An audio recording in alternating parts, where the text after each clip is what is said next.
রোজা নাই, আমার কোনো রব নাই। দ্বিতীয় প্রশ্ন, ওমা দীনুক, তোর ধর্মের নাম কি? সে বলবে ধর্ম কি আমি জানি না, আমি ধর্মরে গালি দিতাম, আমি দুনিয়া ইসলাম রে বাস দিতাম, আমি আলেম ওলামাদের বিরোধিতা করতাম, আর শাহবাগের মঞ্চে উঠে ভাষণ দিতাম। আছে না নাই? সব গুমর ফাঁস হয়ে যাবে, ইয়াউমুত তাকাবুন। এরপর বিশ্বনবীর চেহারা দেখিয়ে বলা হবে এই লোকটারে চিনো নাকি? সে বলবে চিনি না, তবে আমার বন্ধুরা তার বিরুদ্ধে ব্লগে লিখতো, আমিও ব্যাড ব্যাড কমেন্টস করে দিতাম, এই লোকটার বিরুদ্ধে আমি কার্টুন বানাতাম, এই বিশ্বনবীর বিরুদ্ধে আমি কথা বলতাম। চিল্লায় বলেন ঠিক কিনা? ফেরেশতারা বলবে লা দারাইতা ওয়ালা তালাইতা, তুই তো কিছুই পারলি না, তুই তো কপাল পোড়া। ফায়ুত্রাকু বিমাতারিকা মিন হাদিদ, লোহার হাতুড়ি দিয়ে পিটিয়ে ওর মাসেলগুলো থেতলে ফেলা হবে। ওয়ায়ুকালু লিল আরদি ইলতাইমি, কবরের দুই পাশের মাটির বলা হবে চাপ দে, এমন চাপ দিবে ফাতাখতালিফা আদলাউহু, ডান পাশের পাজরের হাড্ডি বাম দিকে ঢুকে যাবে, বাম পাশের পাজরের হাড্ডি ডান পাশে ঢুকে যাবে। কিয়ামত পর্যন্ত এই মারামারি চলবে। আল্লাহ এরকম ভয়ঙ্কর পরিস্থিতি থেকে আমাদেরকে বাঁচাও। ওই কবরের আযাব থেকে বাঁচার দরকার আছে না নাই? বিশ্বনবী বললেন যে ব্যক্তি রাত্রিবেলায় সূরাতুল মুলক তেলাওয়াত করবে তার কবরের আযাব হবে না। ইন্না হাযিহি সূরাতুন আযীমা মানিআতুন মিন আযাবিল কবর, এই সূরাটা এমন সূরা, সাধারণ কোন সূরা না। এই সূরাতুল মুলক যে রাত্রিবেলায় তেলাওয়াত করবে তার কবরের আযাব থেকে তারে বাঁচিয়ে দিবে কে? নাম্বার 1 ফাজিলাত, স্ট্যাটাস, মনে থাকবে তো? 2 নাম্বার স্ট্যাটাস শাফাআত লি সাহিবিহা, এই সূরাটা এই সূরার তেলাওয়াতকারীর জন্য কিয়ামতের দিন সুপারিশ করবে। কোরআন সুপারিশ করবে, চারটেখানি কথা না। কোরআন যদি আপনার বিরুদ্ধে দাঁড়ায় আপনার জান্নাত ক্যান্সেল, আর কোরআন যদি আপনার ব্যাপারে আল্লাহর কাছে রেকমেন্ডেশন করে জান্নাত আপনার জন্য ওয়াজিব করে দিবে কে? এজন্য বিশ্বনবী বললেন শাফাআত লি সাহিবিহা, কিয়ামতের দিন তেলাওয়াতকারীর জন্য আল্লাহর কাছে সুপারিশ করবে। 2টা গেল। 3 নাম্বার বিশ্বনবী বললেন খাসামাত আন সাহিবিহা, এই সূরাটা কিয়ামতের দিন এই সূরার তেলাওয়াতকারীর পক্ষ নিয়ে আল্লাহর সাথে ঝগড়া করা শুরু করে দিবে, আল্লাহর সাথে ডিবেট করবে, ঝগড়া করবে, যতক্ষণ না হাত্তা আদখালাহুল্লাহুল জান্নাহ। হাদিসের টেক্সট হচ্ছে যে যতক্ষণ না আল্লাহ তাআলা তাকে জান্নাতে না ঢুকায় ততক্ষণ ওই সূরার তেলাওয়াতকারীর পক্ষ নিয়ে আল্লাহর সাথে বিতর্ক, ঝগড়া, তর্ক চলতেই থাকবে। সুবহানাল্লাহ, আরো আস্তে বলেন। আবার বিশ্বনবী বললেন মান ক্বারা বিহা ফি লাইলাতিন ফাকাদ আকসারা ওয়া আতওয়াবা, রাত্রিবেলা এই সূরাটা যে তেলাওয়াত করবে পুরো রাত্রিটারে বরকতময় করে দিবে কে? এজন্য বিশ্বনবী আবদার করে, আবেদন করে আমাদের কাছে বলে গিয়েছেন, আমি চাই আমার প্রতিটা উম্মতের হৃদয়ে এই সূরাটা গাঁথা থাক, আমি চাই আমার প্রতিটা উম্মতের সিনার ভিতরে এই সূরার 30টা আয়াত গ্রথিত করা থাক। সুবহানাল্লাহ পড়েন। মাত্র 30টা আয়াত মুখস্থ করতে রাজি আছেন? এক মাসে কয়দিন? প্রতিদিন একটা করে আয়াত মুখস্থ করলে এই সূরা মুখস্থ করতে লাগবে কয়দিন? হ্যাঁ, হোমওয়ার্ক, এটা আপনাদের বাড়ির কাজ। যেহেতু ক্লাসে হোমওয়ার্ক দেওয়া যায় না, আরবিতে বলে আল ওয়াজিব আল মানজিলি। আমি গতানুগতিক তাফসীর করি না, আমি সমাজের খুঁতগুলো ধরে ধরে ডিসকাশনের মতো আমি করি, বিভিন্ন জেলায় যে ওখানকার ইয়াংদের সাথেও বসি, কথা বলি, এটাই আমার তাফসীর, এটাই কোরআনের এক্সপ্লেনেশন এন্ড ইন্টারপ্রিটেশন, এতেই মানুষ উপকৃত হয় বেশি। চিল্লা এখন ঠিক কিনা? তো এটা আপনাদের বাড়ির কাজ, মাইথার দিয়া বাসীদের বাড়ির কাজ। হায়াতে আল্লাহ বাঁচায় রাখলে আবার কখনো দেখা হলে জিজ্ঞেস করবো যে মুলক মুখস্থ হয়েছে কিনা। কে কে মুখস্থ করবেন না হাত তুলেন। সবাই করবেন? এবার কে কে মুখস্থ করবেন হাত তুলে আমার না আল্লাহর দেখান। আল্লাহ তুমি কবুল করো। আরো জোরে পড়েন আমিন। হাত নামান। এই সূরাটা it's an eye opener for you, এটা আপনার চোখ খুলে দিবে। এই সূরাটা আপনার চোখকে খুলে দিবে, আপনার ঘুমন্ত বিবেককে জাগিয়ে তুলবে। স্রষ্টার ব্যাপারে আপনার যদি কোনো সাসপিশন থাকে, সন্দেহ থাকে, এই সন্দেহের পাহাড়কে ভেঙে এই সূরা চুরমার করে দিবে। চিল্লায় বলেন সুবহানাল্লাহ। আল্লাহ ডেকে বলে গোলাম, কিছু কিছু নাস্তিক আছে আমারে খুঁজে পায় না, এরকম কপাল পোড়া নাদান নাস্তিক বাংলার জমিনেও আছে না নেই? এরা বলে আনসিন ইজ নাথিং, যেটা দেখা যায় না ওইটা মানি না, বলে না? Do you see the air in the atmosphere, বাতাসে, বায়ুমণ্ডলে যে বাতাস ঘুরে বেড়ায় এটাকে তুমি দেখো, তো মানো কেন? Why do you believe on that? Why do you believe on air? বাতাস বিশ্বাস করস কেন? কপাল পোড়া নাস্তিকরা বাতাস মানে না, কথা কন। Do you see the bad headache someone feel in his head and he's shouting. মাথার ব্যথায়, মাইগ্রেনের পেইনে যখন কেউ চিৎকার করে তার মাথার ব্যথা দেখা যায়। আমার এখন প্রচন্ড মাথা ব্যথা যদি হয়, আপনারা দেখতে পাচ্ছেন তো, নাস্তিকরা কি মাইগ্রেনের পেইন বিশ্বাস করে না? মাথা ব্যথা বিশ্বাস করে কি করে না? বাতাস বিশ্বাস করে কি করে না? কয় আনসিন ইজ নাথিং, যেটা দেখি না ওটা বিশ্বাস করি না, কপাল পোড়া। আল্লাহ ডেকে বলে, গোলাম আমার সৃষ্টির দিকে তাকা, আকাশের দিকে তাকা, বাতাসের দিকে তাকা, সাগরের দিকে তাকা। সাগরের মধ্যে আমি আল্লাহ আছি না নাই? বিশাল বড় বড় পাহাড়ের দিকে তাকা, ঝর্ণার দিকে তাকা, ঝর্ণার মধ্যে আমি আছি না নাই? ঝর্ণা ঝর্ণা ঝর্ণা রে, বলনা বলনা বলনা রে, কার বিরহে পাগল পাড়া তুই, কার মিলনে ফুল ফসলে ভরা রে তোর দুকুল বই, কার মিলনে ফুল ফসলে ভরা রে তোর দুকুল ভই। ঝর্ণা ঝর্ণা ঝর্ণা রে, বলনা বলনা বলনা রে, কার বিরহে পাগল পাড়া তুই। সুবহানাল্লাহ পড়েন। ঝর্ণার দিকে তাকাও, সাগরের দিকে নজর করে দেখো, বিশাল পাহাড়ের দিকে নজর করে তাকাও, ওই পাহাড়ের মধ্যে আল্লাহরে খুঁজে পাবা। চিল্লায় বলেন ঠিক কিনা? এদিন ইমাম আবু হানিফার হাতে হাত রেখে শাহাদা বাক্য পাঠ করেছে। সুবহানাল্লাহ পড়েন।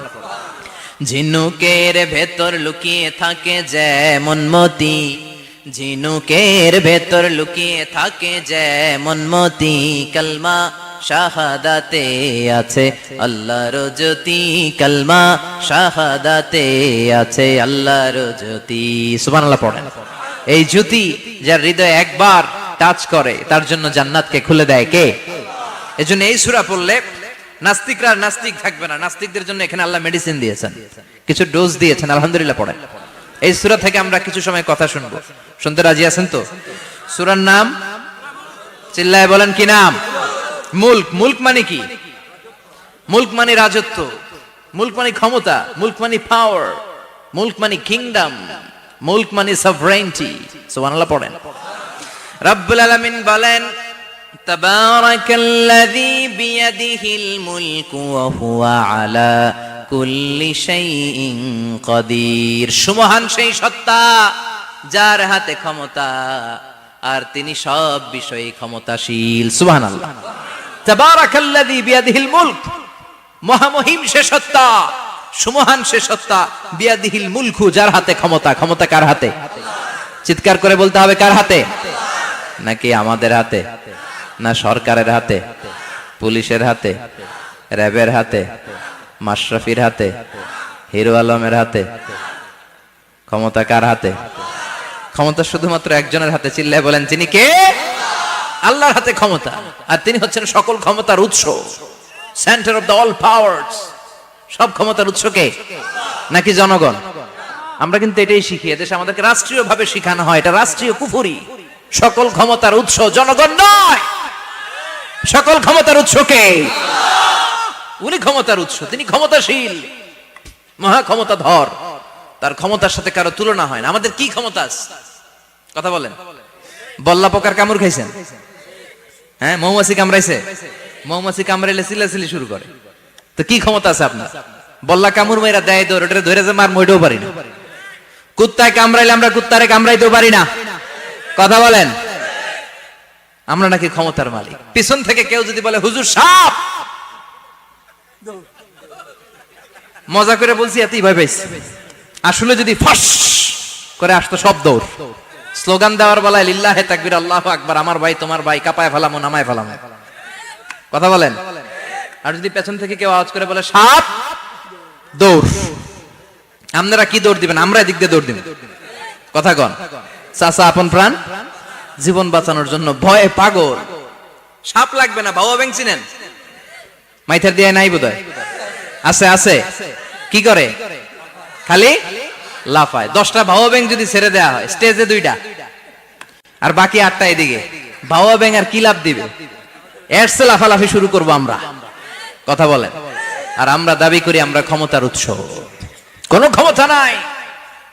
একবার ডায়রিয়া হলে 3 বার টয়লেটে গেলে আর চেহারার দিকে তাকানো যায় না। কারে মাফ করে দে, আই মরে যাইও, আই হাইতান ন, আছে না নাই? তো পারবেন না কেন? আপনি না ক্ষমতার উৎস, আপনি না ক্ষমতার উৎস। আরে আপনার তো কোনোই ক্ষমতা নাই। খলিকাল ইনসানু দাঈফা, মানুষকে দুর্বল থেকে দুর্বল করে তৈরি করেছে কে? এজন্য রব্বুল আলামিন বলেন তাবারাকাল্লাযী বিয়াদিহিল মুলকু ওয়া হুয়া আলা কুল্লি শাইইন কাদির। সুমহান সেই সত্তা যার হাতে ক্ষমতা। চিল্লায় বলেন ক্ষমতা কার হাতে? আমাদের হাতে কোনো ক্ষমতা নাই। আমরা হলাম দুর্বল। আমরা কি দুর্বলের ঘরের দুর্বল। আমরা যখন জন্মেছিলাম দুর্বল।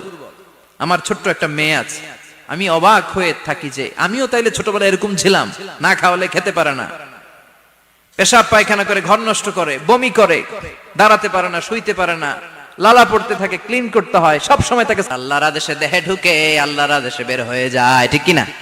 এই যে ছোট্ট বাচ্চাটার দেহের ভিতরে যে রুহু ঢুকলো, কে দিল? 120 দিনের আগে মানব শিশুর দেহের ভিতরে কিন্তু রুহের ফুৎকার হয় না। সহিহ বুখারীর বর্ণনা 40 40 40 340 কত কথা বলেন? প্রথম 40 থাকে নুতফা, তারপরের 40 হয় আলাকা, তারপরের 40 হয় মুদগা, sperm drop, blood clot and then the little flesh. ছোট্ট নাপাক পানি ছিলাম, শুক্রাণু ছিলাম। আমরা কি ছিলাম? শুক্রও ছিলাম না, শুক্রাণু, শুক্রের অণু। এক ফোঁটা শুক্রের মধ্যে 20 কোটি অণু থাকে। ওই 20 কোটির একটা ছিলাম আমি আর আপনি। সুবহানাল্লাহ বাড়িতে গিয়ে বলেন। ডিম্ব আমরা ছিলাম না, আমরা ছিলাম ডিম্বাণু। ডিম্বের এই ডিম্বাণু আর শুক্রাণু দুইটা মিলে আল্লাহ আমাদেরকে বানায় ফেললেন জাইগট। সেখান থেকে এমব্রয়ো, তারপরে আস্তে আস্তে ইনিশিয়াল স্টেজ গুলো শেষে একটার পর একটা স্টেজ পার করে তিনি আমাদেরকে বানালেন আলাকা। সেখান থেকে মুদগা, আমাদের দেহের ভেতরে তিনি স্কেলিটন ভরে দিলেন, কঙ্কাল, মাথার স্কাল দিলেন, খুলি দিলেন, নাক কান গলা দিলেন, আমার রেসপিরেটরি সিস্টেম চালু করে দিলেন। কত ছোট ছিলাম আমি, ক্ষুদ্র ছিলাম আমি। ফালয়ানজুরিল ইনসানু মিম্মা খুলিকা, খুলিকা মিম্মা ইন দাফিক। মানুষের উচিত তার সৃষ্টি প্রক্রিয়ার দিকে নজর করে তাকানো। বাবার পিঠ থেকে সবেগে নির্গত হওয়া পানি দিয়ে মায়ের পেটে তোমারে ঢুকায় দিল কে? নাপাক পানি থেকে ছোট্ট ব্যাঙ্গাচির মতো ছিলাম, জোকের মতো মায়ের জরায়ুর দেয়ালে লেগেছিলাম। সেখান থেকে বড় করতে করতে আমার রেসপিরেটরি সিস্টেম, আমার হেয়ারিং সিস্টেম, আমার সব সিস্টেম গুলো তিনি আমার দেহের ভিতরে সেট করে দিল। চিল্লায় কোন সুবহানাল্লাহ। 120 দিনের সার্টেন পিরিয়ড শেষে তিনি দেহের ভিতরে রুহের ফুৎকার দিলেন। দেয়া মাত্রই আমার রুহুতে ধপ ধপ ধপ শুরু হয়ে গেছে। ওই যে ধপ ধপ শুরু হয়েছে, আজও থামে নাই। এই ধপ ধপ থামলে বাঁচবেন? দম ফুরাইলে আমরা ঠুস হয়ে যাবো, ঠিক কিনা? আরে মানুষ রঙিন ফানুষ, দম ফুরাইলে তবু তো ভাই কারোরই নাই একটুখানি। আরে মানুষ রঙিন ফানুষ, রঙিন ফানুষ, আইরে মানুষ। সুবহানাল্লাহ বলেন। সে আল্লাহ বললেন, গোলাম, জীবন আর মরণের মাঝখানে আমি তৈরি করেছি রুহু। পৃথিবীর বিজ্ঞানীরা সব বানাতে পারে, কম্পিউটার বানাতে পারে, প্লেন বানাতে পারে, হেলিকপ্টার বানাতে পারে, রকেট বানাতে পারে, কিন্তু গোটা বিশ্বের সব বিজ্ঞানীরা মিলে কি রুহু বানাতে পারে নাকি? কথা বলেন। গত বছর সোফিয়া নামে একটা রোবট আসছিল না? কথা কন। ওটা মাথা উঁচু করে নিচু করে কথা বলতে চায়, মানুষের মতো হতে চায়। আসলে কি মানুষ? ওটার মধ্যে কি রুহু আছে? রুহু বানাইতে পারবে কেউ? এই রুহু নিয়ে যে কত গবেষণা, মুমূর্ষ রোগীদের উপর গবেষণা চালিয়েছে অনেক। বুলেট প্রুফ গ্লাসের ভিতরে মুমূর্ষ রোগীকে রেখে রেখে তারা চেক করতে চেয়েছে আমেরিকান বিজ্ঞানীরা যে রুহু কোন দিক দিয়ে বের হয়। তারা ওজন করে দেখে, মানুষ মরে গেলে কোন লাশের ওজন বেড়ে যায়, কোন লাশের ওজন কমে যায়। যেটাতে কমে গেছে 2-1 কেজি কমে যায়, তার অবাক। কিরা আগে ছিল 80 কেজি, এখন হইছে 78 কেজি, তার মানে 2 কেজি না, এটাই রুহু। এটাই কি? এটা হচ্ছে গবেষণার ধাপ। অনেকগুলো মডিউল তারা আনে, অনেক মুমূর্ষ রোগীকে গ্লাস ফিটিং করা, ইন্টেনসিভ কেয়ারে রেখে তারা অবজার্ভ করে, আর অক্সিজেন মাস্ক খুলে দিয়ে তারা দেখে যে লোকটা ছটফট করে কিভাবে মরে। মরার আগে ওজন মাপ ছিল 80 কেজি, মরে গেছে পরে আবার ওজন দিয়ে দেখে 78 কেজি। কমছে কয় কেজি? বিজ্ঞানে কয় পাইছি। সবাই কয় কি পাইছো? কয় রুহু। কই পাইলেন? কয় আগে 80, এখন 78, 2 কেজি। রুহুর ওজন কয় কেজি?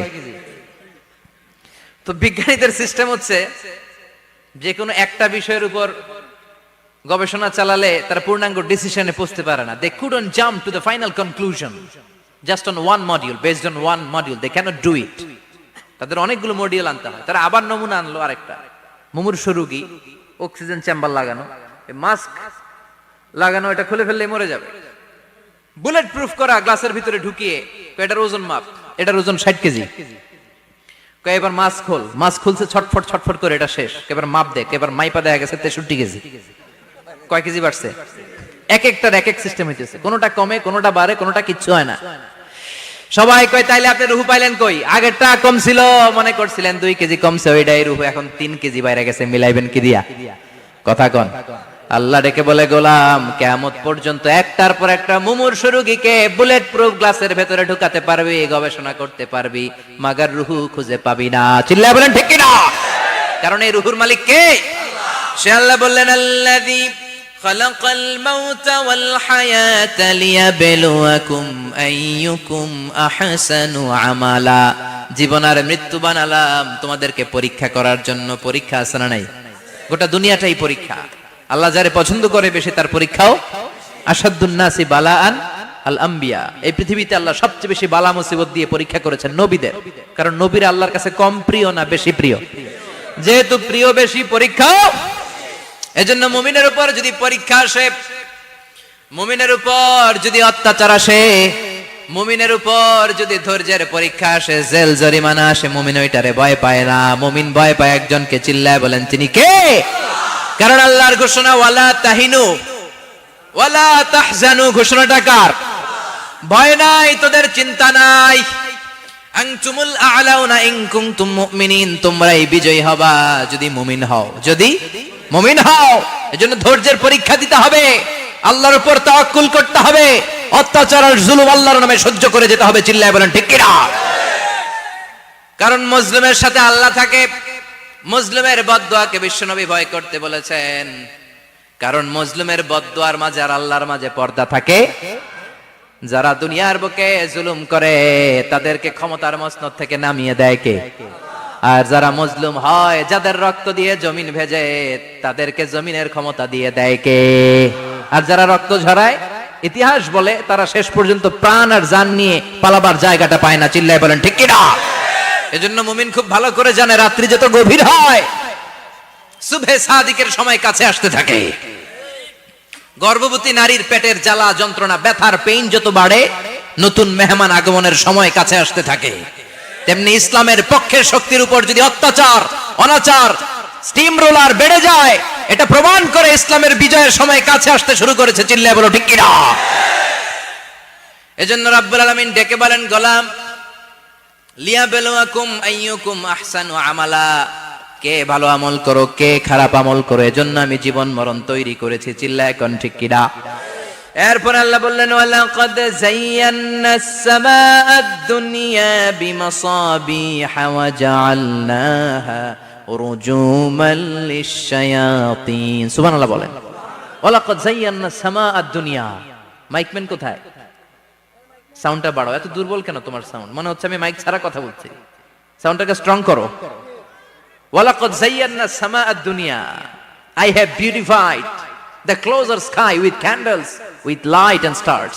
আল্লাহ বললেন, আমি দুনিয়ার আকাশকে তারা দিয়ে সুশোভিত করেছি। আকাশে তারা আছে না নাই? এগুলো এমনি এমনি হয়েছে না? তৈরি করছে কে? বিশ্বাস হয়? কোনো সন্দেহ আছে? এখন তো লাইটিং ফাইটিং এর যুগে তারার যে কি সৌন্দর্য আমরা বুঝি না। আমরা যখন ছোটবেলা গ্রামে যেতাম, রাতের বেলা তারার মেলা, কি সুন্দর, একটার চেয়ে একটা সুন্দর। শুকতারা, ধ্রুব তারা, সপ্তর্ষি মণ্ডল, 7টা তারার একটা চেইন আছে, চিনেন এগুলো? কি সুন্দর তারা! এগুলো তৈরি করে রেখেছে কে? প্রথম আকাশের মহাশূন্যকে আল্লাহ এই তারকা দিয়ে বিউটিফাই করেছেন। It's a candle. আল্লাহ সাজিয়ে রেখেছেন। আমরা খালি চোখে যেটা দেখি, এটা কিন্তু আকাশ না, এটা প্রথম আকাশ নয়। প্রথম আকাশ যে কত দূরে আমেরিকার নাসার বিজ্ঞানীরাও জানে না। খালি চোখে আমরা যা দেখি, এটা প্রথম আকাশের মহাশূন্য। এর অনেক অনেক অনেক উপরে প্রথম আকাশ। এরপরে দ্বিতীয় আকাশের মহাশূন্যের স্তর শুরু, এরপরে দ্বিতীয় আকাশ, তারপরে তৃতীয় আকাশের মহাশূন্যের স্তর শুরু, তারপরে তৃতীয় আকাশ। একটার চেয়ে আরেকটা বড়। প্রথম আকাশের চেয়ে দ্বিতীয় আকাশ কত বড় বলি? আপনার হাতের আংটিটা যদি সাহারা মরুভূমিতে আপনি ছুঁড়ে ফেলে দেন, পুরো মরুভূমির তুলনায় আংটি যত ছোট, আল্লাহর দ্বিতীয় আসমানের তুলনায় আল্লাহর প্রথম আসমানটা ঠিক তত ছোট। একটার চেয়ে একটা বড়, একটার চেয়ে একটা বড়। সূর্য দেখে আমরা অবাক হয়ে যাই। 9,30,00,000 মাইল দূরে, এই পৃথিবীর চেয়ে 13 লক্ষ গুণ বড়। এটার সানশাইন, আলো আসতে পৃথিবীতে 8 মিনিট 18 সেকেন্ড লেগে যায়। আমরা মনে করছি সূর্যই বড়। আমরা বসে আছি মাইথার দিয়াতে, তাই না? এই জায়গাটার নাম কি? মাইথার দিয়া। কি খালি এতটুকু প্যান্ডেলের সমান? কত বড় মাইথার দিয়া! এই পুরো মাইথার দিয়া কোন থানায় পড়ছে? দাউদকান্দি। দাউদকান্দি হচ্ছে কুমিল্লার 16টা থানার একটা, ঠিক কিনা? 16 থানা মিলে কুমিল্লার একটা জেলা। এরকম কয়টা জেলা আছে? 64 জেলা। এই 64 জেলা মিলে আমাদের সুজলা সুফলা শস্য শ্যামলা ডিজিটাল বাংলাদেশ। কথা কন। আর বাংলাদেশ হচ্ছে পৃথিবীর সবচাইতে বড় দেশ। হ্যাঁ, 64 জেলা, এরপরে ছোট। যাদের অ্যাটলাস ম্যাপ নিয়ে যাদের ধারণা আছে তারা দেখবেন বাংলাদেশ এই শব্দটা লেখার জায়গাও আমরা পাই না। মানচিত্রে বাংলাদেশ শব্দটা লেখার জায়গা পায় না। বিআরএ উঠে যায় ইন্ডিয়ার উপর, আর ডিএসএইচ উঠে যায় আবার ইন্ডিয়ার উপর।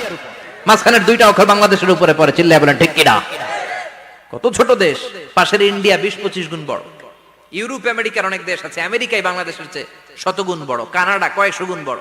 রাশিয়া কয়েকশো গুণ বড়। এরকম প্রায় 200 দেশ নিয়ে পৃথিবীর স্থলভাগ, আর 70 ভাগ হচ্ছে শুধু পানি। এই সব মিলে আমাদের এই পৃথিবী। আর এত বড় পৃথিবীর চেয়েও নাকি সূর্য 13 লক্ষ গুণ বড়। তার মানে সূর্যই বড় না, সূর্যের চেয়ে অনেক বড় তারা আছে। সূর্যের পরে পৃথিবীর সবচেয়ে কাছের যে তারা বা স্টার, ওটার নাম হচ্ছে প্রক্সিমা সেন্ট্রাই। নাম কি? প্রক্সিমা সেন্ট্রাই। এরপরে আলফা সেন্ট্রাই এ, আলফা সেন্ট্রাই বি, ইটা ক্যারিনা, বেটেলজিউস, এরকম একটার পর একটা তারা। যেই সূর্য পৃথিবীর চেয়ে 13 লক্ষ গুণ বড়, বেটেলজিউস নামে একটা তারা আছে, ওটা সূর্যের চেয়ে 33 কোটি গুণ বড়। তার মানে কি বেটেলজিউসই সবচেয়ে বড় না? ছোট্ট একটা তারা। এই বেটেলজিউসটা খেয়ে ফেলাইতে পারে এরকম 1000 কোটি গুণ বড় সাইজের তারা আছে না নাই? এরকম কয়েক বিলিয়ন তারা নিয়ে আমাদের গ্যালাক্সি গঠিত। আমাদের গ্যালাক্সি, এটার নাম মিল্কি ওয়ে। এটার নাম কি? আমাদের গ্যালাক্সি। এই গ্যালাক্সিতে আমাদের অবস্থান। এরকম কত হাজার কোটি গ্যালাক্সি আছে আমেরিকার নাসার বিজ্ঞানীরাও জানে না। আমাদের গ্যালাক্সির সবচেয়ে কাছের যে গ্যালাক্সি, ওই গ্যালাক্সিটার নাম হচ্ছে অ্যান্ড্রোমেডা। কি নাম? অ্যান্ড্রোমেডা। আমাদের গ্যালাক্সি থেকে কেউ যদি কাছের গ্যালাক্সি অ্যান্ড্রোমেডাতে যেতে চায়, তার 2.5 মিলিয়ন লাইট ইয়ার্স সময় লেগে যাবে। কথাটা কঠিন হয়ে গেছে, আমি ভেঙে বলি, তারপরে সুবহানাল্লাহ কইবেন। আমাদের গ্যালাক্সির নাম মিল্কি ওয়ে। মিল্কি ওয়ে থেকে যদি কেউ অ্যান্ড্রোমেডাতে যেতে যায়, কত সময় লাগবে? 2.5 million light year. Light year মানে আলোক বর্ষ। আলোর গতিতে যদি ছোটা যায়, 2.5 মিলিয়ন মানে হচ্ছে প্রায় 25 লক্ষ। তাহলে পৃথিবীতে সবচেয়ে দ্রুতগামী যে বিষয়টা আবিষ্কৃত হয়েছে সেটা হচ্ছে আলো। এই যে লাইট মারলে যে ছুটে, এই লাইট প্রতি সেকেন্ডে 1,86,000 মাইল বেগে ছুটতে পারে। 1 মিনিটে না, 1 ঘন্টা না, 1 মিনিটে না, 1 সেকেন্ডে আলো চলে যায় কয় mile? 1,86,000। Could you imagine that? আপনি কল্পনা করতে পারেন? হয়তো মাথা নাড়াইতেছেন। এটা কি কল্পনা করা যাবে? আমার তো তার ছিঁড়ে যাচ্ছে। 1 সেকেন্ডে নাকি আলো ছুটে 1,86,000 মাইল বেগে।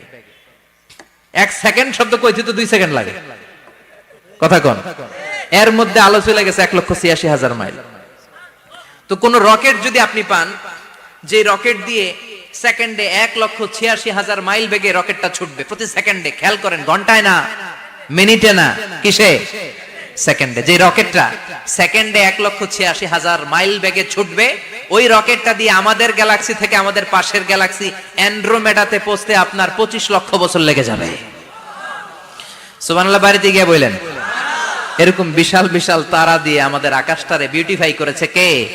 এজন্য আল্লাহ বললেন, ওয়ালাকাদ যায়্যানাস সামাআদ দুনিয়া বিমাসাবিহা ওয়া জাআলনাহা রুজুমান লিশ-শায়াতিন।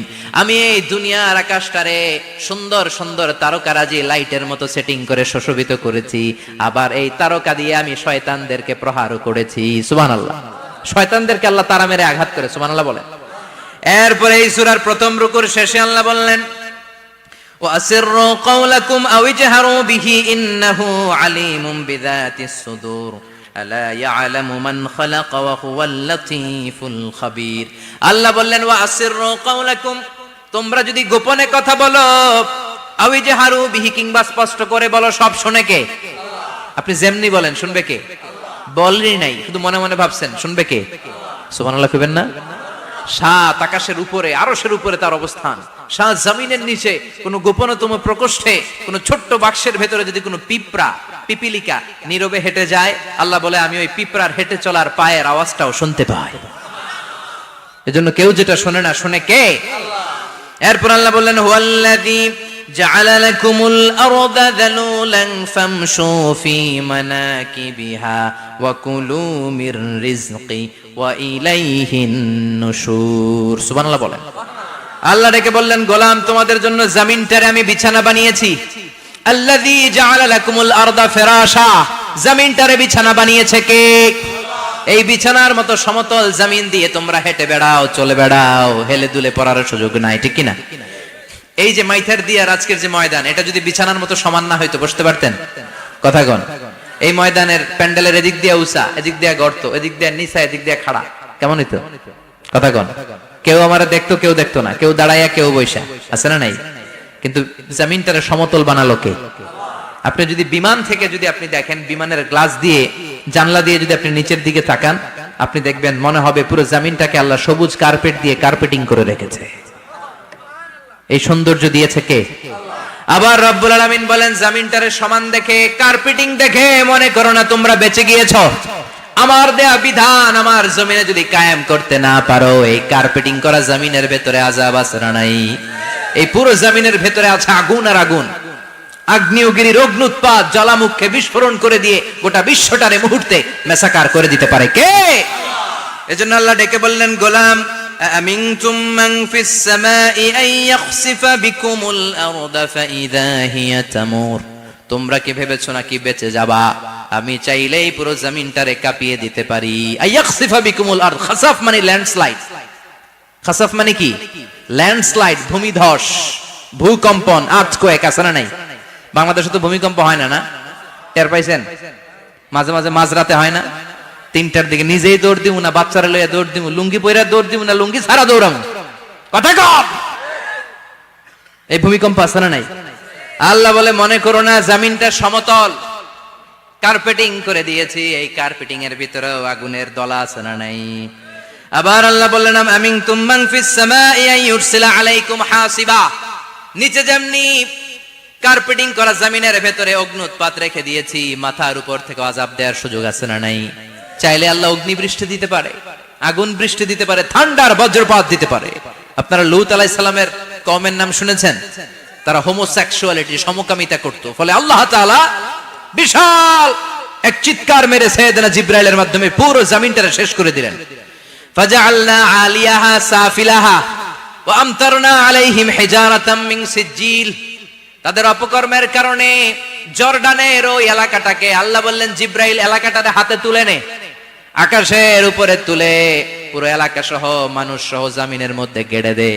জমিনের নিচের মাটি উপরে নিয়ে গেল কে? উপরের মাটি নিচে নিয়ে গেল কে? পুরো জায়গাটা এখন ডেড সি হয়ে গেছে। কি সি? ডেড সি নাম শুনেন নাই বোধহয়? আজকে শুনে রাখেন, এটারে বলে মৃত সাগর। এটা গজবের জায়গা, ওখানে মানুষও ডুবে না।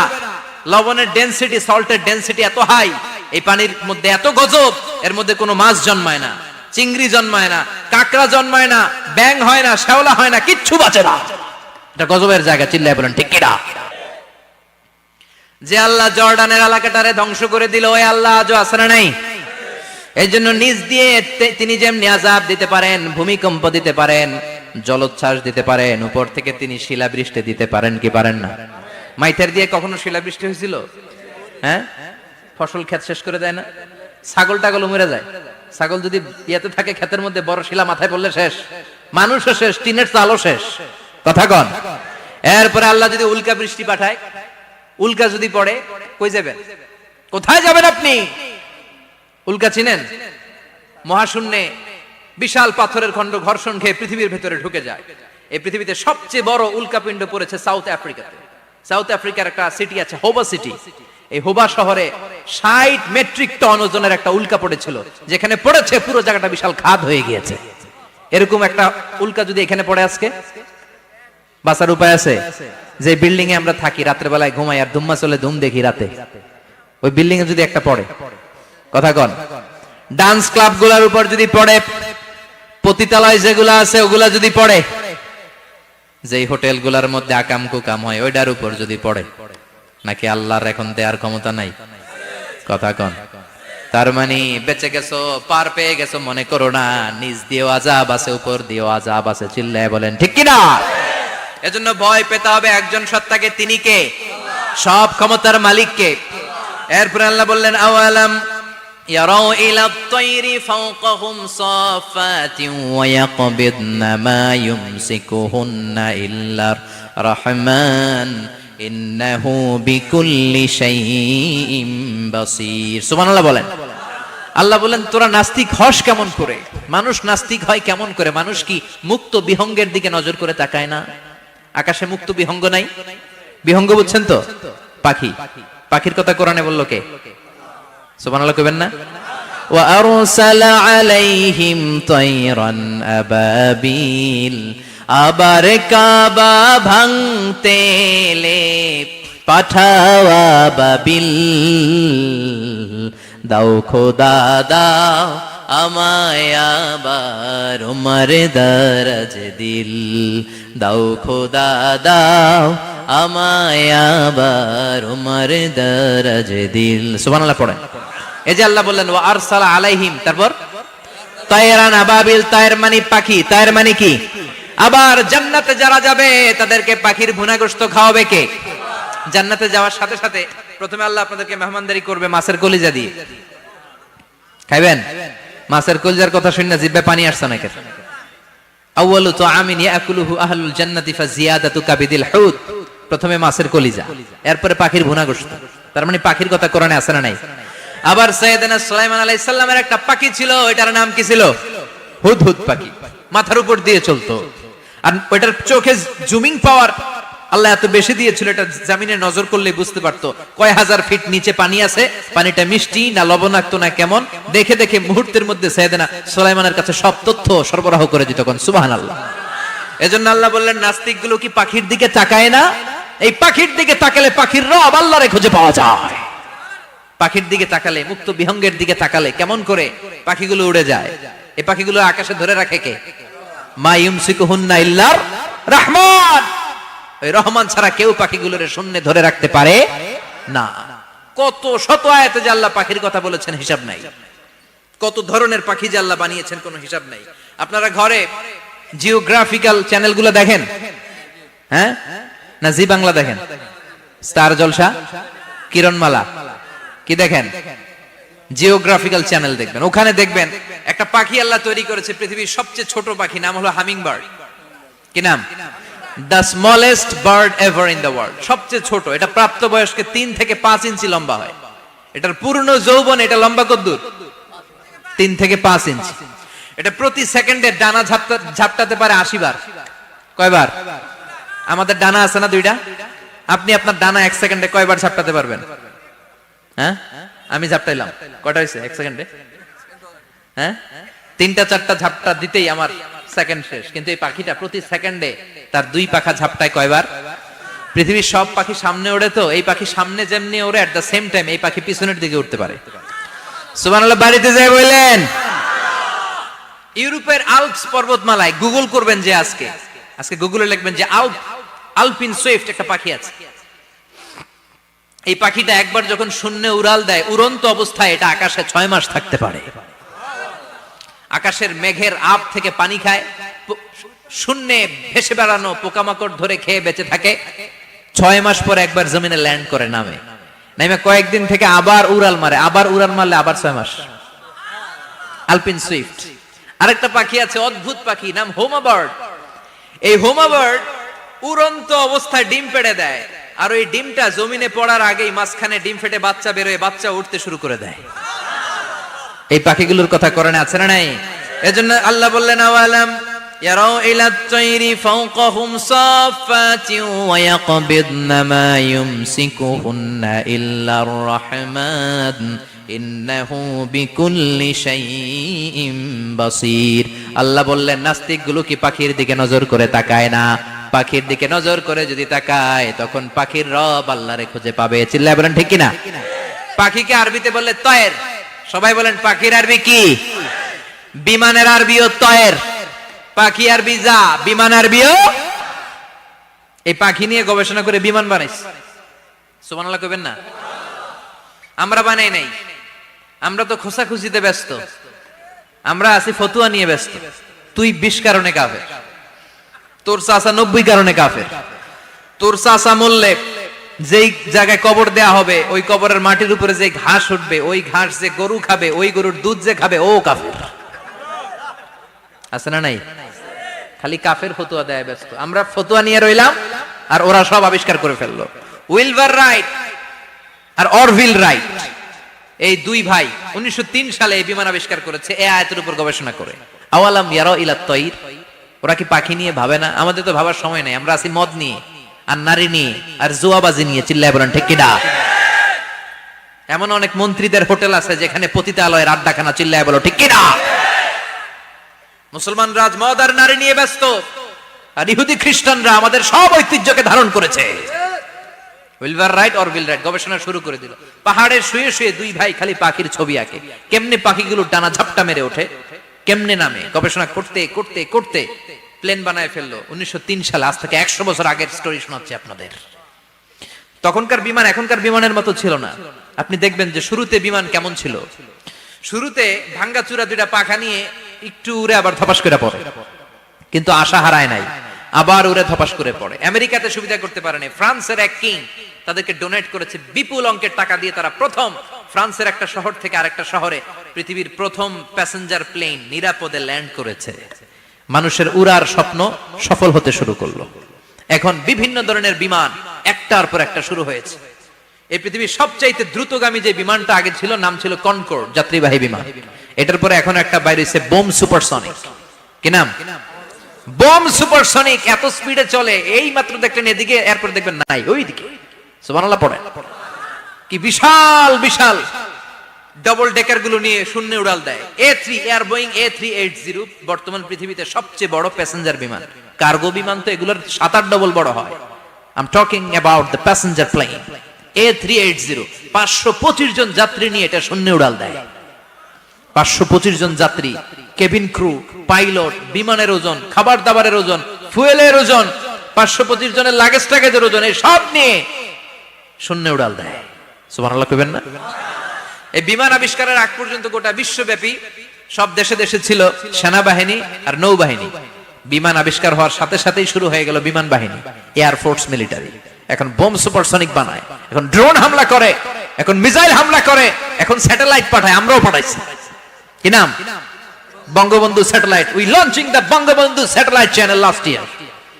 আমরা বঙ্গবন্ধু স্যাটেলাইটও পাঠাইছি উপরে। সবকিছু পাখির উপর গবেষণা করে হয়েছে। চিৎকার করে বলেন ঠিক কিনা? এজন্য আল্লাহ ডেকে বললেন, গোলাম ওরা কি পাখির দিকে তাকায় না? পাখির দিকে যদি নজর করে একটিবার তাকাতো, নাস্তিক আর নাস্তিক থাকতে পারতো না। এজন্য নাস্তিকদের জন্য সূরার ভেতরে ডোজ আছে, আই ওপেনার আছে। সর্বশেষ আল্লাহ একটা প্রশ্ন দিয়ে এই সূরাটা শেষ করলেন। প্রশ্নটা শুনবেন? শুনবেন সবাই? আল্লাহ বললেন, কুল আরাআইতুম ইন আসবাহা মাউকুম গাওরান ফামান ইয়াতিকুম বিমাইম মাইন। বলো দেখি সবে, শুকাইয়া যদি যায় এই পৃথিবীর পানি, তাহলে হেথায় তটনির ধারা কে দিবে সবারে আনি? কে দিবে আনি? একদিন সকালবেলা ঘুম থেকে উঠছেন, টয়লেটে যাবেন, মুখ ধুবেন, স্কুলে যাবেন, অফিসে যাবেন, কাজে যাবেন, যায় দেখেন টিউবওয়েল চাপতেছেন, পানি নাই। ট্যাপ ছাড়লেন, পানি নাই। চোখের মধ্যে ময়লা, নাকে ময়লা। টয়লেটে যাবেন, পানি নাই। পুকুরে নাইমা দেখেন পানি নাই। বিশাল বিশাল মেশিন বসিয়ে মাটির নিচ থেকে ভূগর্ভস্থ পানি ওঠানোর চেষ্টা করলেন, একটা পানি নাই। এক ফোঁটা পানি গোটা বিশ্বে কোথাও নাই। কে দিব পানি আপনারে? পানি সম্পদ মন্ত্রী দিব, ডোনাল্ড ট্রাম্প দিব, শেখ হাসিনা দিবে? কেউ দিতে পারবে? এক ফোঁটা পানি বানানোর ক্ষমতা আমাদের নয়। ঠিক কিনা? পানির বৈজ্ঞানিক নাম হচ্ছে H2O। কি নাম? এই দেশে H2 নিয়ে কত কথা আছে না নাই? হাইড্রোজেনের 2টা মলিকিউল, অক্সিজেনের একটা মলিকিউল। এই 2টা গ্যাস, হাইড্রোজেন আর অক্সিজেন, 2 গ্যাস একসাথে মিলাইলে কি হয়? কথা বলেন। মিঠা নদীর পানি। সুবহানাল্লাহ পড়েন। আল্লাহ বললেন, ঘুম থেকে উঠে যদি দেখো পৃথিবীর সব পানিগুলো একেবারে পৃথিবীর নিচে চলে গেছে, কোন মাধ্যম দিয়ে এক ফোঁটা পানির জোগাড় আর বন্দোবস্ত করা যায় না, কে তোদেরকে পানি এনে দিবে? কথা কন। আল্লাহ ছাড়া এক ফোঁটা পানি এনে দেওয়ার মতো ক্ষমতা কারো আছে নাকি? আবার পানি থেকে পৃথিবীর সব কিছুরে বানালো কে?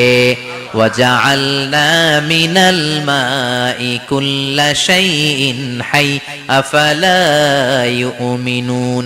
আল্লাহ বললেন পানি থেকে গোটা বিশ্বের সব আমি বানালাম। সব জীবিত জিনিস তৈরি হয়েছে পানি থেকে। এটা কোরআনের কথা, কার কথা? আর ১৫০০ বছর পর বিজ্ঞানীরা এখন বলছে পানি থেকেই সব প্রাণ এসেছে। সুবহানাল্লাহ পড়েন। বিজ্ঞানীদের রিসার্চে এসেছে পৃথিবীর সর্বপ্রথম যে প্রাণীটার উৎপত্তি, এটার নাম নাকি অ্যামিবা। কি নাম? It's a very small unicellular organism in the world. এককোষী শৈবাল অ্যামিবা এসেছে পানি থেকে, ওদের কথা। তারপরে এসেছে জুপ্লাঙ্কটন, ফাইটোপ্লাঙ্কটন, ব্যাকটেরিয়া প্লাঙ্কটন, একটার পর একটা ডেভেলপ করেছে, সব এসেছে পানি থেকে। পানি নাই তো কিচ্ছু নাই। পানি হচ্ছে প্রাণের ব্লুপ্রিন্ট। চিল্লায় বলেন ঠিক কিনা? পানির মধ্যে সব প্রাণের অস্তিত্ব রেখে দিয়েছে কে? আবার ফলের মধ্যে আল্লাহ পানি দিয়ে বললেন আন্না সাবাবনাল মাআ সাব্বা। যেখানে যতটুকু পানির দরকার, রসের দরকার, সব রস দিল কে? ক্ষীরার ভিতরে পানি আছে না নাই? কলার ভিতরে, আপেলের ভিতরে, তরমুজ, তরমুজ তো পুরাই পানি। কথা কন। ডাবের ভিতরে কে দিল? নাকি আমনে বানাইছেন? কেউ বানাতে পারে? এই পানিগুলো দিল কে? আবার আল্লাহ বললেন মারাজাল বাহরাইনি ইয়ালতাকিয়ানি বাইনাহুমা বারযাখুন লা ইয়াবগিয়ান ফাবিআইয়ি আলাই রাব্বিকুমা তুকাযযিবান। দুই দিকে সাগর বয়ে যায়, একদিকে এলো না পানি, একদিকে মিঠা পানি, একসাথে সাগরটা বয়ে যায়, কিন্তু মাঝখানে এমন ব্লকেজ, একটার পানি আর একটার সাথে মিশে না, আটকায় রাখলো কে? দেখছেন আপনারা কোথাও এটা? কই দেখছিলেন? গোয়ালন্দ, বুড়িগঙ্গার এখানে একসাথে পানি বয়ে যায়, এই জায়গায় পানি এই জায়গায় পানি মিলে না, মিশে না। দাউদকান্দির এখানেও আছে, মিশে না। এর কারণ এই পাশের পানি, এটা ডেনসিটি হাই, বেশি ঘন, এটা ডেনসিটি লো, এটা পাতলা, এটা টেম্পারেচার হাই, এটা টেম্পারেচার কম, এটা লবণ বেশি, এটা লবণ কম, দুইটা দুই পানি একসাথে বয়ে যায়, একটার সাথে আরেকটা মিশে না। এই কারিগরটা কে? চিল্লায় বলতে হবে কে? সেজন্য আল্লাহ বললেন গোলাম পানি দিয়ে আমি বানালাম, পানি ছাড়া বাঁচবি না, এজন্য সব জায়গায় পানির ব্যবস্থা করে দিয়েছে কে? আবার বেশি পানি হলেও মরার ব্যবস্থা আছে না নাই? সাইয়েদনা নূহ আলাইহিস সালামের কওমকে বন্যা দিয়ে ধ্বংস করেছে কে? এজন্য পানি চাইবো কার কাছে? কথা কন। আল্লাহ মেঘ দে পানি দে ছায়া দে রে তুই, আল্লাহ মেঘ দে। সবাই পড়েন না? আল্লাহ মেঘ দে পানি দে ছায়া দে রে তুই, আল্লাহ মেঘ দে। দেয়ার মালিক একজন, তিনি কে? চাইতে হবে কার কাছে? সব ক্ষমতার মালিক কে? নাকি আমরা? আমরা ক্ষমতার মালিক। আর জীবনে কোনোদিন বলবেন মানুষ সকল ক্ষমতার উৎস, এই কথা কোনোদিন বলা যাবে? সকল ক্ষমতার একচ্ছত্র নিরঙ্কুশ মালিকানা একজনের, চিৎকার করে বলতে হবে তিনি কে? বিপদে আপদে সবসময় আমরা তার কাছে চাইবো, তার কাছে ফিরবো। এই সূরা যারা তেলাওয়াত করবে তাদের কবরের আযাব হবে না। কবরে যাওয়া লাগবে কি লাগবে না? যাওয়া লাগবে না। কার কার হাত তোলেন? একজনও নাই। সবাই কবরে যাবেন। একদিন মাটির ভেতরে হবে ঘরে মন আমার, কেন বান্ধ দালান ঘর? প্রাণ পাখি উড়ে যাবে পিঞ্জর ছেড়ে, ধরা ধামে সবই রবে তুমি যাবে চলে। বন্ধু বান্ধব যত, মাতা পিতা দ্বারা সুত, সবই হবে তোমার পরে মন আমার, কেন বান্ধ দালান ঘর? একদিন মাটির ভেতরে হবে ঘরে মন আমার, কেন বান্ধ দালান ঘর? চিল্লায় বলেন ঠিক কিনা? যাওয়া লাগবে, কেউ বাঁচতে পারবে না। দাদা চলে গেল, বাবা চলে গেল, মামা চলে গেল, আমারও যাওয়া লাগবে। সেলিব্রিটি চাই, আরো সম্পদের পাহাড় চাই। ব্যস্ত, আমরা মহা ব্যস্ত। এত ব্যস্ততা কিসের? স্টপ, থামেন, অনেক হয়েছে। আন্না বসেন, একটু ভাবেন, দাদা চলে গেল, বাবা চলে গেল, মামা চলে গেল, আমাকেও চলে যেতে হবে। মাঝে মাঝে কবরস্থানে যাবেন, যে একটু দেখবেন এই কবরস্থানে শিশুরা শুয়ে আছে, কিশোররা শুয়ে আছে, আপনার মতো তাগড়া যুবকরা শুয়ে আছে, ওদেরও রক্ত গরম ছিল আপনার মতো, আজ ওরা নাই, সব শেষ, আপনাকেও যেতে হবে। এই কবরে আমাদেরকে যেতে হবেই, কবরের প্রশ্নের উত্তর দিতে হবে, চিল্লায় বলেন ঠিক কিনা? কবরে প্রথম প্রশ্ন করা হবে, মার রব্বুক, তোমার রবের নাম কি? আমাদের রব কে? ওমা দীনুক, তোমার ধর্মের নাম কি? আমাদের ধর্মের নাম কি? বিশ্বনবীর চেহারা দেখিয়ে বলা হবে, এই লোকটাকে তুমি চিনো কিনা? চিনি না আমরা? চাঁদের চেয়ে সুন্দর তুমি, নবী আমার কমলিহি ওয়ালা, দু জাহানের বাদশা তুমি, প্যারা নবী সাল্লাল্লাহু আলা, দু জাহানের বাদশা তুমি, প্যারা নবী সাল্লাল্লাহু আলা, চাঁদের চেয়ে সুন্দর তুমি, নবী আমার কমলিহি ওয়ালা। সুবহানাল্লাহ পড়ে। আমাদেরকে জিজ্ঞেস করা হবে, রব কে? বলবো আল্লাহ। ধর্ম কি? বলবো ইসলাম। এই লোকটারে চিনো নাকি? আমরা বলবো চিনি, আমাদের প্রাণের নবী মুহাম্মদ সাল্লাল্লাহু। তিনটা প্রশ্নের উত্তর করতে পারলে এডিশনাল আরেকটা প্রশ্ন, ওমা ইলমুক। এই তিনটা প্রশ্নের উত্তর জানলা কেমনে? নকল করছো নাকি? বাংলাদেশে নকল আছে না নাই? কোথায় নকল করে? হ্যাঁ, কিছু লিজেন্ড আছে দেখি, একেবারে জামার ভিতরে নকল, টুপির ভিতরে নকল, স্কেলের ভিতরে নকল, মৌজার ভিতরেও নকল, আছে না নাই? কথা বলেন। ফেরেশতারা বলবে, তুমি তিনটা প্রশ্নের উত্তর করলে কি করে? আপনাকে বলতে হবে, আমি কোরআন থেকে শিখেছি, আমি হাদিস থেকে জেনেছি। চিল্লায় বলেন ঠিক কিনা? তখন ফেরেশতারা বলবে, আহলান ওয়া সাহলান, মারহাবান, কংগ্রাচুলেশন, তুমি উত্তর করতে পেরেছো। ইফসাহু লাহু কবরুহু ৭০ যিরান, আপনার কবরটারে ৭০ হাত লম্বা বানিয়ে দেয়া হবে। ইফতাহু লাহু বাবুন ইলাল জান্নাহ, জান্নাতের দিকে দরজা করে দেয়া হবে। ইলবাসু মিন লিবাসিল জান্নাহ, জান্নাতের পোশাক পরিয়ে দেয়া হবে। আর বলা হবে, নাম কানাউ মিল আরুস, বাসর রাতে কনেকে নিয়ে বর যেমনি শান্তির ঘুম, আরামের ঘুম দেয়, তুমিও ঘুম দাও, ঘুমাও। You should get some sleep now, you are very tired man, ঘুমাও, অনেক হয়েছে, ঘুমাও। তোমার এই ঘুম কেউ ভাঙাবে না, ইসরাফিলের সিঙ্গার ফুৎকার ছাড়া। আল্লাহ এই লম্বা ঘুম যেন দিতে পারি, তৌফিক দাও। আর যারা ইসলাম বিরোধী, কোরআন বিরোধী, বিশ্বনবী বিরোধী, তাদেরকেও প্রশ্ন করা হবে, তোর রব কে? মার রব্বুক, সে বলবে, লা আদরি, আমি কিছু জানি না, আমি মাফ চাই, দোয়াও চাই। কথা কন, জানি না, আমি কিছুই মনে করতে পারছি না, আমি কিছু জানি না, আমার ধর্ম নাই, কর্ম নাই, আমার ধর্ম যার যার, উৎসব সবার, আমার কোনো ধর্ম টর্ম নাই, আমার কোনো নামাজ রোজা নাই, আমার কোনো রব নাই। দ্বিতীয় প্রশ্ন, ওমা দীনুক, তোর ধর্মের নাম কি? সে বলবে, ধর্ম কি? আমি জানি না, আমি ধর্মরে গালি দিতাম, আমি দুনিয়া ইসলাম রে বাস দিতাম, আমি আলেম ওলামাদের বিরোধিতা করতাম, আর শাহবাগের মঞ্চে উঠে ভাষণ দিতাম। আছে না নাই? সব গুমর ফাঁস হয়ে যাবে, ইয়াউমুত তাকাবুন। এরপর বিশ্বনবীর চেহারা দেখিয়ে বলা হবে, এই লোকটারা চিনো নাকি? সে বলবে, চিনি না, তবে আমার বন্ধুরা তার বিরুদ্ধে ব্লগে লিখতো, আমিও ব্যাড ব্যাড কমেন্টস করে দিতাম, এই লোকটার বিরুদ্ধে আমি কার্টুন বানাতাম, এই বিশ্বনবীর বিরুদ্ধে আমি কথা বলতাম। চিল্লায় বলেন ঠিক কিনা? ফেরেশতারা বলবে, লা দারাইতা ওয়ালা তালাইতা, তুই তো কিছুই পারলি না, তুই তো কপাল পোড়া।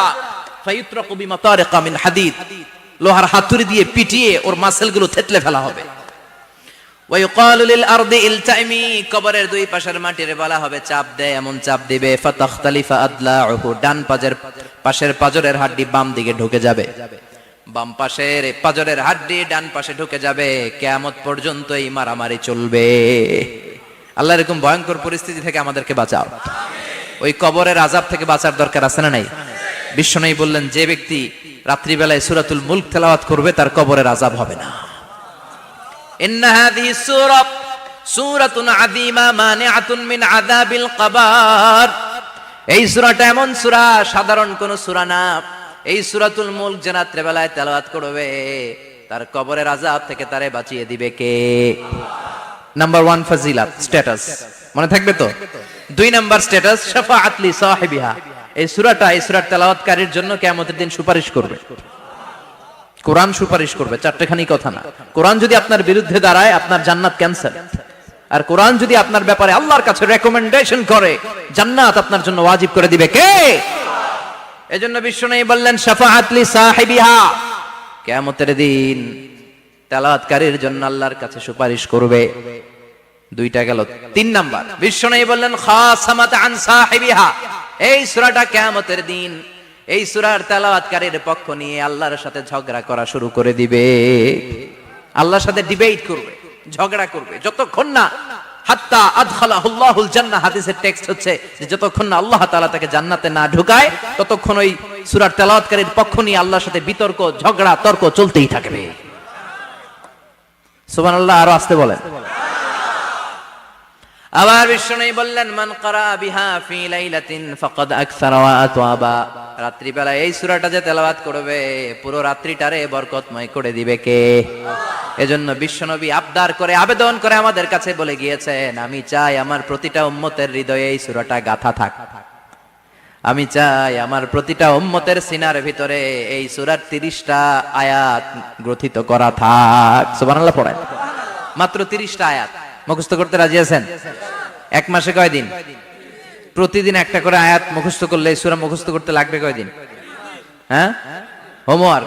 এটা আপনাদের বাড়ির কাজ, যেহেতু ক্লাসে হোমওয়ার্ক দেওয়া যায় না। আরবিতে বলে আল ওয়াজিব আল মানজিলি। আমি গতানুগতিক তাফসীর করি না, আমি সমাজের খুঁতগুলো ধরে ধরে ডিসকাশনের মতো আমি করি। বিভিন্ন জেলায় যে ওখানকার ইয়াংদের সাথেও বসি, কথা বলি, এটাই আমার তাফসীর, এটাই কোরআনের এক্সপ্লেনেশন এন্ড ইন্টারপ্রিটেশন। এতেই মানুষ উপকৃত হয় বেশি। চিল্লা এখন ঠিক কিনা? তো এটা আপনাদের বাড়ির কাজ, মাইথার দিয়া বাসীদের বাড়ির কাজ। হায়াতে আল্লাহ বাঁচায় রাখলে আবার কখনো দেখা হলে জিজ্ঞেস করবো যে মুল্ক মুখস্থ হয়েছে কিনা। কে কে মুখস্থ করবেন না হাত তোলেন। সবাই করবেন? এবার কে কে মুখস্থ করবেন হাত তুলে আমার না আল্লাহর দেখান। আল্লাহ তুমি কবুল করো। আরো জোরে পড়েন আমিন। হাত নামান। এই সূরাটা it's an eye opener for you, এটা আপনার চোখ খুলে দিবে। এই সূরাটা আপনার চোখকে খুলে দিবে, আপনার ঘুমন্ত বিবেককে জাগিয়ে তুলবে। স্রষ্টার ব্যাপারে আপনার যদি কোনো সাসপিশন থাকে, সন্দেহ থাকে, এই সন্দেহের পাহাড়কে ভেঙে এই সূরা চুরমার করে দিবে। চিল্লায় বলেন সুবহানাল্লাহ।